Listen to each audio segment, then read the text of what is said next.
It's my intention to start everybody off on this tripod. And I wanted to cover, I said, a couple of things besides the aftermarket engines, transmissions, and parts industry in general, where the fault really lies. Because sometimes it's a combination of the company, its sloppiness, who they hire, or whatever. But, like, was this worth building? With the aggravation I went through just with getting the parts I needed, talking to eggheads day after day, wasting my time, I could say probably not. Uh, as far as the enjoyment I get out of this truck, and everybody stops me and they want to look at it, and it's not even done yet. I got the moldings to go, and that's where I go with this stuff. Like the engine, I went over the engine. I'm a professional.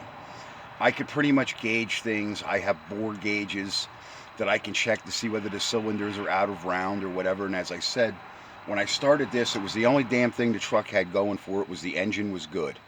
Now, had I known all the axles and the transmission were leaking, I got it back from Kenny Johnson's. Another thing, he's a sole proprietor, so I don't mind dropping my truck off. I'm not going to wait for to have a transmission leak fixed. Like the transmission leak I had was between the transfer case and the transmission itself. So he was a sole proprietor. He actually paid attention because I told him my dipstick tube was leaking. Everything I told that man about with this truck was corrected. Not to mention the oil was full and everything when I got it back. Uh, I really, like I said, I can compliment the man, and I will take things there again, and I will pay his prices, regardless. Okay. So, what I went through with this Offenhauser build, talking to eggheads, that's what's wrong, and I'm going to get into the aftermarket parts industry. And as I show you this, because I have my note sheet over there, all right, a couple of different things. This is the reason you can see the other tractor left. I'm cleaning up, I'm raking leaves. I got tarps there. I want to take that other machine apart. But, like, what's wrong with aftermarket parts and engines? It's the reason why before that other tractor went up back, and it's still going to be here, I salvaged like the ignition switch out of it, the throttle linkage. Okay, this is the chain. I pulled it up, and I'm sharing my holiday with my wild friends, the squirrels and the chipmunks. They're all here, and I try to keep the cats away from them. So I make sure an engine has good compression. Orange cat bad, definitely a Trump voter. Some of this hardware on these tractors, okay, the hardware is world class. I actually used a couple bolts from that other tractor that actually fit in that Ford truck because it was SAE, standard American thread. Okay, all right, bud. But before you drag something home, okay, now that's where I get my note sheet here because I wanted to show you like this.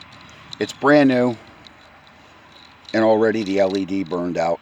You know, made in China is mainly, okay, competent help. Like now, I'm applying for jobs, and there's some of these mechanical outfits. I'm going to get my cup of coffee while you look at this motor again. Uh, they're actually paying sign-on bonuses, and I'm a pretty competent mechanic, so I'm pretty confident I'm going to land a job. But am I going to get the hours I want? That I want a part-time retirement job so I can take care of myself and my home? That I don't know. Okay.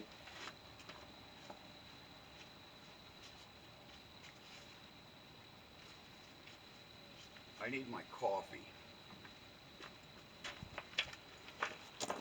This is high octane race fuel coffee, and that's my cat gave me. My mom gave it to me for the cat. Uh, so if you start something back up and you're going to try to make it like a daily driver or a classic, something that somebody respects, the classic plate that's on it and everything, and it looks like there's work into it. Well, if you start something back up out of the junkyard and you just want to start driving it, it's a fantasy. Mainly, the gaskets are old, they're fatigued. Maybe the compression in the engine, it starts getting blow by, and even if you did put new gaskets on it, it's part of the reasons why people go to the aftermarket and, okay, I'll just order an engine. Well, like I said, that falls a lot on the Chinese parts right now, and it's a lot of why a lot of these guys, these mechanics, quit at a lot of the major shops. Number one, the wages dropped. Number two, the parts got awful. Okay, Number three, even the quality of the tools that we're buying now to work on the cars. Snap on a lot of them, they're going to the same Chinese depot Harbor Freight's in. So you've got a double whammy, and a lot of the older guys said, screw it, I'm not going to do it anymore. Okay? It goes to like my toolbox in there that's under lock and key. A girlfriend saying, "Yeah, is that where you keep your drugs?" No, there's fucking world class tools in there. I'm a guy that goes to flea markets and stuff, and when I see some of them older tools and it's still in one piece and usable, I pay the money for it regardless. I mean, I'm not going to overpay. But then again, I'm not going to be cheap because it makes you what your work is. Because that caused a lot of arguments in a lot of shops when the parts went downhill and they're starting to blame the competency of the mechanic that's been working there 15, 20 years. Well, that guy says in his mind, I'm not going to take this shit no more. And for the wages they're paying, you could probably, the one guy that was working at the dealership here, he's up flipping burgers. He said, I'm happier than hell being here. He's now the manager there. So now you get into the aftermarket parts industry where this truck lands. You order a set of heads, okay, custom heads. They give you half of what you need. They don't give you the gaskets with the heads. So how do you know you have the right head gaskets? Or a lot of times, oh, that's sold separately and it's another $150 you're not anticipating spending, okay? Then you go to put those heads on and, well, now you got those custom rockers and all that other custom shit. Well, what push rod are you going to run? Well, we don't know what the spec on the heads is. The company that made them knows what the spec on the heads is. So then, does the company give you a choice of camshafts with it? That you get the push rods, the lifters, the camshaft? This is the problem. You order this from that guy. Remember what I told you about Advanced Auto Parts, AutoZone, Napa, and the rest of them? You got one of these, 10 of those, 4 of these, you know what I mean, a half dozen of those. But, you know, just like if you went for a set of cam lifters. Now, I just stopped for a buddy of mine for 350 Chevy lifters for the old 5.7. AutoZone now has cheap Chinese crap instead of the Melling. Because I was actually going to buy out their Melling inventory, provided I had money to do so, but that's not it. So this stuff gets at large, it gets out of hand very quickly if you're trying to make something a daily driver. Okay? Like this. The front axle, both those, there's 2 universal joints on either end of the axle here. This is a straight axle Dana 44. And then there's one in the middle. Okay, this thing has 7 universal joints. And not to mention wheel bearings. So I'm probably going to farm out the Jeff's Bronco graveyard because I found some of the prices that he has are fairly decent. Okay, so there's a lot of tricks to this trade and a lot to consider. That if you're going to get that old classic, say it's in Aunt Bessie's garage and it was Uncle Harry. Uncle Harry's dead 20 years. The car hasn't been driven in 30, 35 years, 40 years.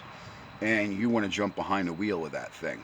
Well, my thoughts are almost everything, even like Nikki here, the green truck, okay? And I just had a video when I went about that, okay? What you do to go about these things, okay? I buy fuel line. I buy a lot of the parts that I need, again, which relies on the competency of who the hell's selling you the shit, whether it's even the right thing when you receive it. Now, too much with fuel lines, you can't go wrong. You would think. I ordered rubber fuel line off of Amazon. It wasn't 3/8 ID. It was 3/8 OD. So it was actually 1/4 inch or 5 millimeter. Okay? Because it said it right on the hose, but they had it as 3/8 fuel line ID. Okay? So I call up AutoZone. I need 3/8 fuel line ID. Hold on, I gotta ask. Don't know what ID means. Inside dimension, OD, outside dimension. Goes back to that ASTMI I covered. You know, the American Standard of Technical Measurements and Increments and all that other stuff. Okay? These boobs, it's out the window because they did this to this country deliberately. China's more educated than our youth and most of our adults are today. So when you grab that old car, pretty much contemplate it needs everything, replace the calipers, order new brakes, order new wheel cylinders. Most of the stuff 30, 40 years old has drum brake on the back. Again, what size is it? Is it 11 by 2, 11 by 2.5? Is it 10 by 2? Is it 10 by 2.5? There's even 3-inch wide shoes on some of the older Chevy and Dodge pickups. They have those really gigantic brake drums in the back. They're mainly 10-inch, but they're like 3 inches wide with the brake shoe. They're like that width. So pretty much when you look at that vehicle, okay, it starts up, you drove it out of the garage. 3 days later, it starts pissing oil all over your driveway. And if you're living at home with mom and dad, or you have one of those idiot wives, well, guess what? You're going to be sleeping with the cat and the cat, downstairs in the laundry room. So a lot of the parts here, like this linkage, I'm going to point that out there. There's that linkage and stuff in there. I made all that. And it has provisions to do other things. But I had to make that bracket over there. I had to make this bracket. And I'll take you off the tripod because it's kind of a gray day. And I did not bring lighting out to illustrate my work. I'm not making videos for bragging rights. In other words, this is off of a Silverado. Okay? But there's a lot of handmade parts on this truck, even to mount those running boards. And then I put lights back in the cap. I did some, how can I say? I did some things that when I was younger, I wished I didn't have the money to do them, or I didn't have the time. Now that I'm retired and I'm looking for part-time work, I get a little bored and I like to exhibit my skills. It's actually a form of a therapy. But as I said, when a reassembly process, when you get parts from an auto parts store, and you might be working flat rate somewhere, like what's happening is you get the wrong parts, then you get bad parts, you can't make any money. And that's the company that just interviewed me. It was like, well, did you ever work flat rate?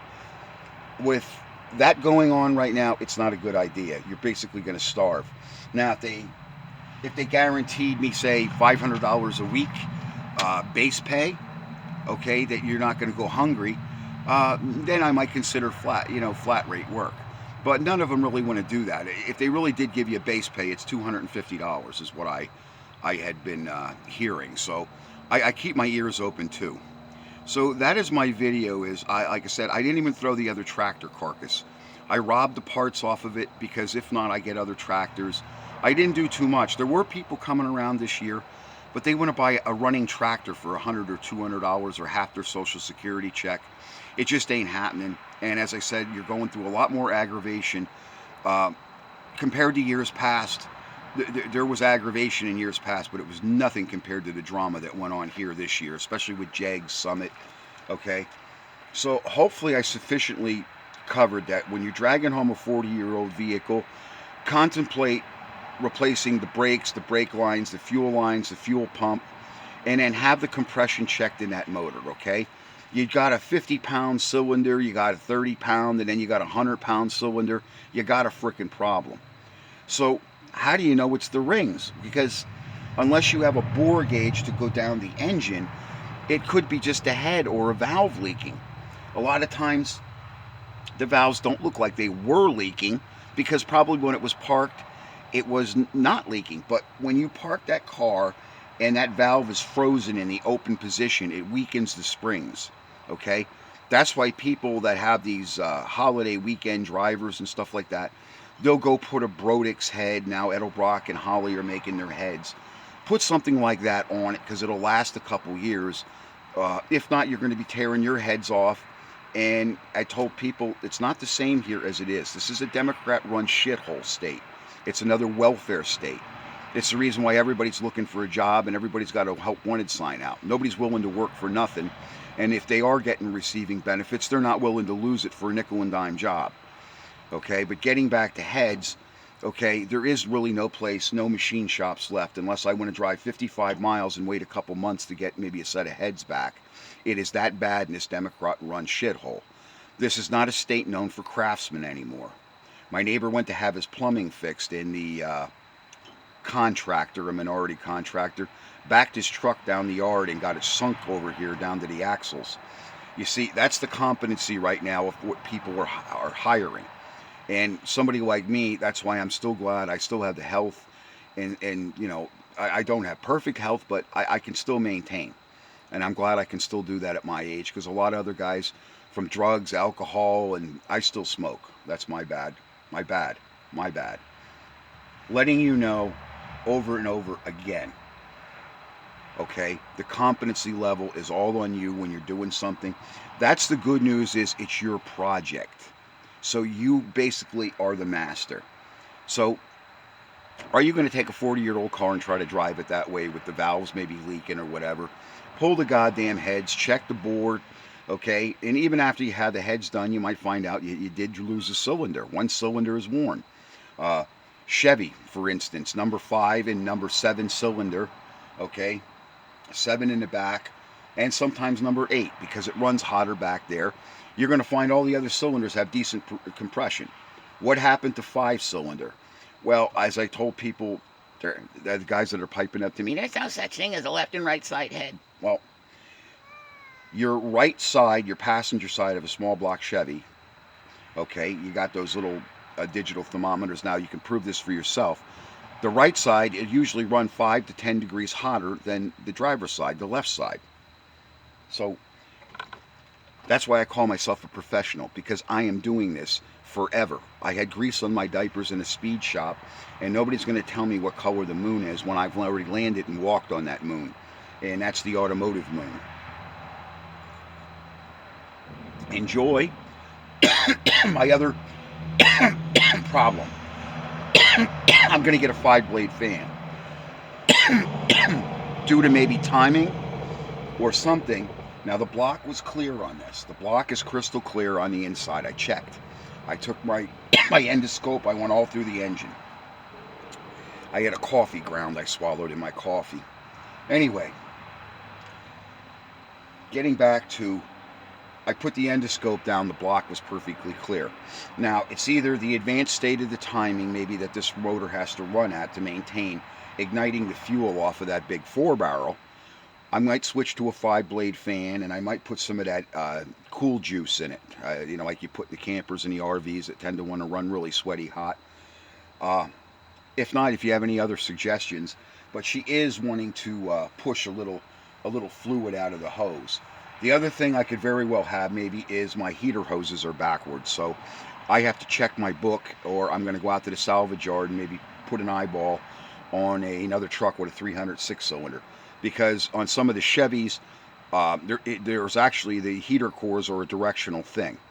So, I mean, for shits and giggles, I could probably just switch but I would just rather know first. It's running, and I'm not taking it on any really long trips. I don't contemplate on it. All right? So, was the Offenhauser build on this truck when I still have universal joints? I've replaced about everything but the seat. And that's what I use those bolts for. I told you on the Ford truck. They fit my seat bolts to bolt the seat in, because most of the stuff in the hardware from this truck wasn't even in those.